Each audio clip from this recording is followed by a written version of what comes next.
Hi hello friends, എല്ലാ കൂട്ടുകാർക്കും മൗനരാഗ സീരിയലിലെ നാളത്തെ പ്രൊമോ റിവ്യൂയിലേക്ക് സ്വാഗതം. അങ്ങനെ ഷാരി സരയുനോട് പറയുന്നുണ്ട്, മോളുടെ ഈ മാല കിട്ടി നമുക്കൊന്ന് പുറത്തൊക്കെ ഒന്ന് ഇറങ്ങിയാലോ, അയൽക്കാരെയൊക്കെ ഒന്ന് കാണിക്കാം എന്ന് പറയാണ്. അത് കൊള്ളാമേ എന്ന് പറയാണ്.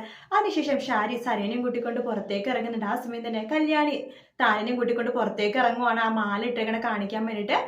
അങ്ങനെ സരിയ പറയണ്ട, അതെ ഈ മാല കണ്ടോ, എന്റെ അമ്മ എനിക്കിന്ന് ഗിഫ്റ്റ് ചെയ്തതാണ്, എല്ലാം നല്ലത് മാത്രമേ എന്റെ അമ്മക്ക് പ്രസന്റ് ചെയ്യാനുള്ളത് പറയുമ്പോൾ കല്യാണി പറയണ്ട, എന്തായാലും നിനക്ക് നല്ലൊരു ചേരുണ്ട്, നിന്റെ അമ്മ മനസ്സറിഞ്ഞ് തന്നെയാണ് നിനക്കത് വാങ്ങിച്ചത് എന്ന് പറയുമ്പോൾ അതേടി എന്റെ അമ്മ മനസ്സറിഞ്ഞ് തന്നെയാണ് വാങ്ങിച്ച, അമ്മയുടെ സ്നേഹം ഈ മാലയിൽ ഉണ്ടെന്നൊക്കെ പറയാണ്. ഇതൊക്കെ കേൾക്കുമ്പോൾ താരക്ക് വല്ലാത്ത സന്തോഷം തോന്നും കേട്ടോ.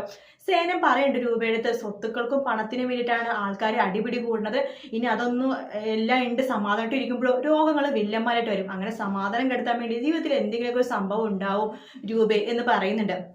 അതിനുശേഷം നമ്മുടെ പ്രകാശനോട് പറയുന്നുണ്ട് കാർത്തിക നാളെ തന്നെ വിക്രത്തിനെ പുറത്തിറക്കാന്ന് പറയുമ്പോൾ പ്രകാശൻ കാർത്തികയുടെ മുമ്പിൽ കൈകൂപ്പി പറയുന്നുണ്ട്, നന്ദിയുണ്ട് മോളെ, എന്റെ മോൻ പുറത്തിറക്കാൻ അതിനേക്കാളും വലുതായിട്ട് ഈ അച്ഛന് വേറെ ഒന്നുമില്ല എന്ന് പറഞ്ഞിട്ട് കൈകൂപ്പി പ്രകാശൻ കാർത്തികയുടെ മുമ്പിൽ ഇരിക്കുന്ന പ്രൊമോ ആട്ടോ കാണിച്ചത്. വീഡിയോ ഇഷ്ടപ്പെട്ടെങ്കിൽ ലൈക്ക് ചെയ്യുക, സബ്സ്ക്രൈബ് ചെയ്യുക, കമന്റ് ചെയ്യുക. മറ്റൊരു വീട്ടിൽ നാളെ രാവിലെ കാണാം. Good night, take care, bye bye.